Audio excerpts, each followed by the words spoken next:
ឆ្នាំថ្មីពួកយើងជួបជុំរបស់ក្រមុំរំលែងនៅក្រោមភូមិខែឆ្នាំថ្មីពួកយើងជួបជុំពុកម៉ែមីងអ៊ំក៏ទឹកសម្រាប់ពីស្រែ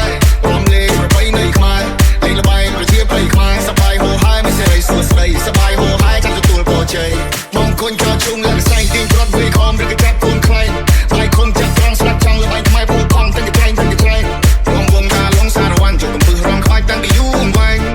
ត្រឹមតាមភ្លេងចាក់ស្ដាប់តាមភូមិរៀបផ្ទះសម័យចាក់ស្ដាប់តាមភូមិរៀបផ្ទះសំបែងហើយលើដល់អាយុទៅតែមានស្នេហាកន្លងបងព្រៀបតាមមួយណាបើជួននៅសង្គ្រាមទេវតាបានការធ្វើជីវិតបងទៅសាស្ត្រាចារ្យមិនជាតែបងកំឡោះស្រុកខ្មែរបងនៅសំណាងក៏បានជួបបងដែរបើសំរីស័យបើសម្លាងងខ្មែរបងនេះចេះតែគិតមិនថាព្រៀងໄວដែរអូចង់មានស្នេហ៍តែខ្លាចគេកោអូចង់ប្រាំម៉ែតែខ្លាចក៏រត់យោគេរំជុំគ្នារវល់ខ្ញុំនៅឈរ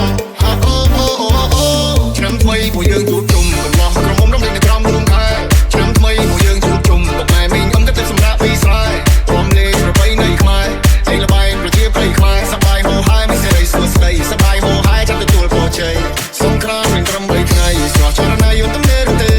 បើសិនអូនមិនប្រកាន់ចង់មកអូនដែរនឹងគេអំលុយក្រៅក៏បងឲ្យពេពេលតាមណាតាម ADA បើអូនមានគេឲ្យគេអូនចង់បើអូនមានគេឲ្យគេអូនចង់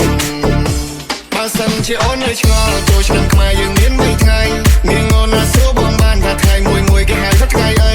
ចាប់ដើមពីមហាសង្គ្រាមគឺអវណ្ណប័ត្រឡើងសាំងណាថ្លៃឃើញអូននៅបងក្លាហានមានគុណចិត្តចង់ទៅជុំនិស័យអូចង់មានស្នេហ៍តែខ្លាចគេកោចង់ប្រាំម៉ែតែខ្លាចក៏រត់យោ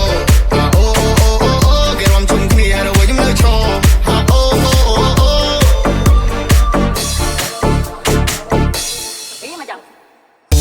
ឆ្នាំថ្មីពួកយើងជួបជុំកំឡោះក្រមុំរំលែងនៅក្រោមភូមិខែឆ្នាំថ្មីពួកយើងជួបជុំពុកម៉ែមីងអ៊ំក៏ទឹកសម្រាប់ពីស្រែរំលែងប្រពៃណីខ្មែរលេងល្បែងប្រជាប្រិយខ្មែរសប្បាយហូរហែមានសេរីសួស្ដីសប្បាយហូរហែចាំទទួលពរជ័យ